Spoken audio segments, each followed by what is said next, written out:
एक बार भारत के प्रसिद्ध इंजीनियर सोनम वांगचुक स्विट्जरलैंड के दूतावास में वीजा लेने पहुंचे। उन्होंने 5 साल के वीजा के लिए आवेदन किया।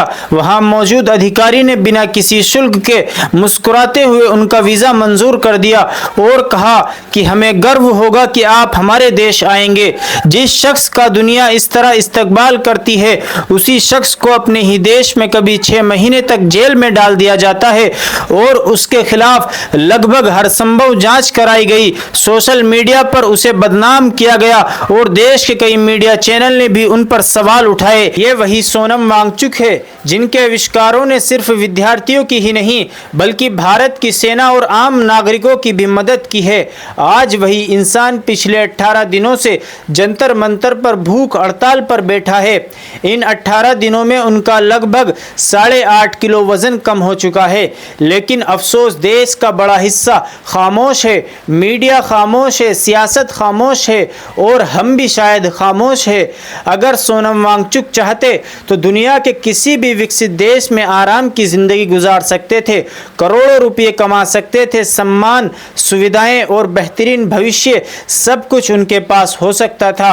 उन्होंने भारत को छोड़ा नहीं बल्कि भारत को बेहतर बनाने की राह चुनी।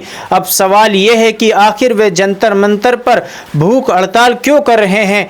उनकी मांग सिर्फ किसी एक व्यक्ति या एक राजनीतिक दल के खिलाफ नहीं है।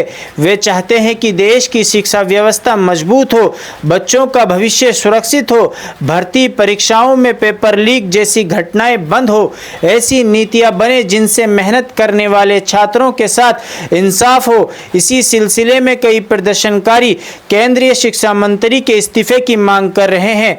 लेकिन हैरानी की बात यह है कि देश की बड़ी आबादी पर इसका कोई असर नहीं दिख रहा है। मीडिया की खामोशी भी बरकरार है। वे मशहूर हस्तियां भी चुप है जिन्हें इसी देश की जनता ने पहचान और मुकाम दिया, और सरकार भी मौन नजर आती है।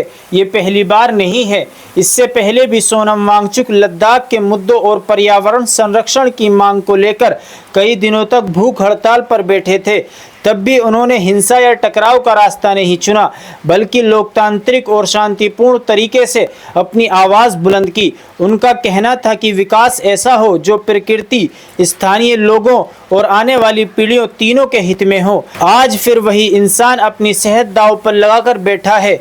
अगर वो इसी तरह भूख हड़ताल पर बैठे रहे तो डॉक्टरों का कहना है कि उनकी मृत्यु भी हो सकती है। अगर ऐसे लोगों की आवाज़ हम तक नहीं पहुंचती तो सवाल सिर्फ सरकार से नहीं, हमसे भी पूछा जाएगा।